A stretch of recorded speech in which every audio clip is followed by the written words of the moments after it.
கடவுள் உருவமற்றவர்.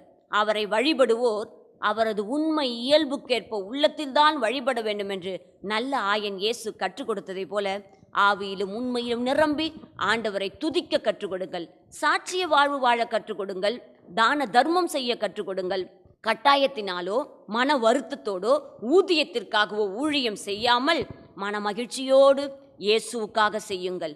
பிரியமானவர்களே, மந்தையை அடக்கி ஆளாமல் விசுவாசிகளுக்கு முன்மாதிரியான வாழ்க்கை வாழுங்கள். அன்போடும் இரக்கத்தோடும் அவர்களை வழிநடத்துங்கள். உலக மாய கவர்ச்சிகளுக்கு அடிமைப்பட்டு பாவத்துக்கு மேல் பாவம் செய்து துர்மாதிரியான வாழ்க்கை வாழாதீர்கள்.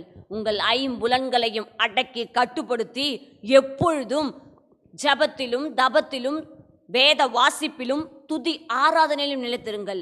எப்பொழுதும் ஆண்டவரோடு இணைந்திருங்கள். அப்பொழுது தலைமை ஆயர் வெளிப்படும் போது உங்களுக்கு